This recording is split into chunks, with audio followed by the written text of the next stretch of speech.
It was a Friday night, and I had been waiting for my wife, Emily, to come home. She had told me she'd be working late, and I had trusted her, like I always did. I was tired from a long week, so I had gone to bed early, leaving the lights off in the living room.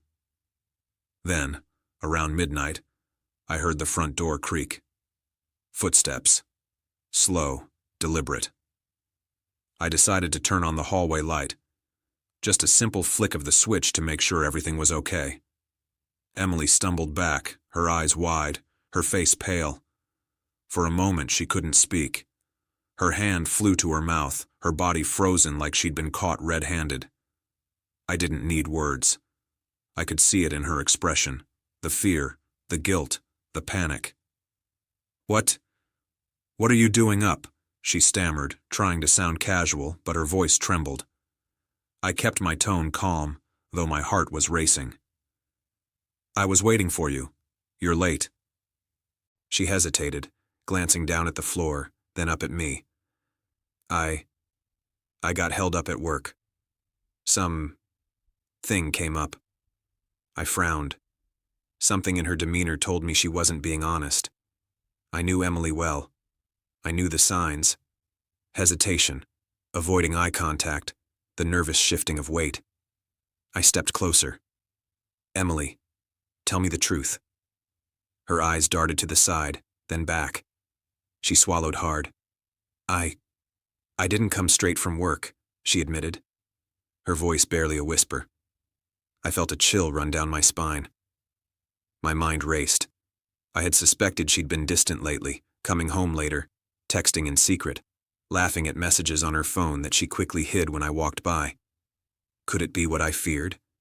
I demanded to know where she had been. She hesitated again, then finally confessed. I met someone," she said. "It was nothing serious, just, I don't know, I needed attention." My world tilted. The trust I had placed in her, the life we had built together, it all felt like it was collapsing in an instant. I didn't yell. I didn't throw things. I just stared. My mind was spinning. She had betrayed me. My wife, the woman I had shared years of my life with, had been unfaithful.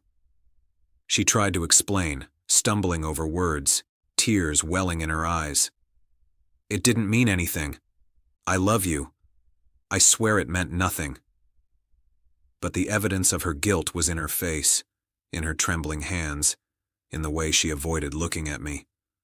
Words couldn't erase months of deception, late nights, hidden messages, and the fear I felt every time she came home later than expected. I asked questions. I demanded honesty. Slowly, the truth emerged. She had been seeing someone for weeks, maybe months. Each lie, each excuse, each promise broken, it all came flooding back. I realized then that the shock on her face when I turned on the light wasn't just fear of being caught. It was fear of losing me, of facing the reality she had created. I had a choice: rage, revenge, or control. I chose control.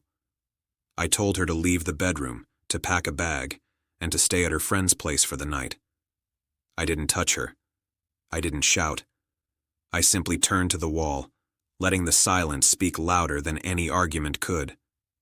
That night, I lay awake, thinking about everything: the years we shared, the trust I had given, the love I had felt.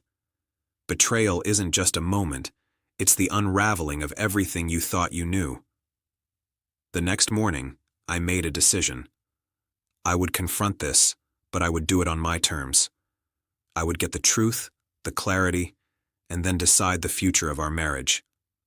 I didn't want to act out of anger. I wanted to act out of strength. Over the following weeks, I gathered proof: messages, receipts, the subtle signs I had ignored. I confronted her repeatedly, demanding honesty.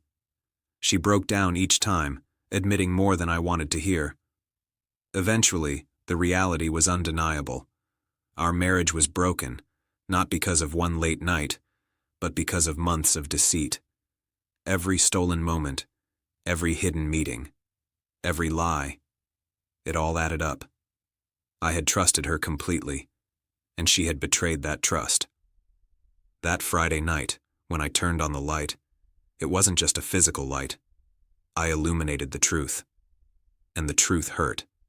I filed for separation.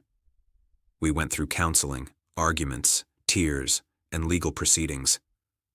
She tried to justify her actions, tried to beg forgiveness, but I realized that love without trust isn't enough. Betrayal leaves a wound that never fully heals, no matter how much you want it to. Months later, the house feels different. The silence is no longer comforting. It's a reminder. A reminder that trust must be earned, that deceit can destroy what love built, and that one small action, the turning on of a light, a simple flick of a switch, can reveal a truth that changes everything. Emily's shock that night was only the beginning. My journey to rebuild my life, regain my trust in myself, and move forward from betrayal was just starting. And in the end, it was clear. Some lights illuminate more than just a room. They illuminate the heart of the truth.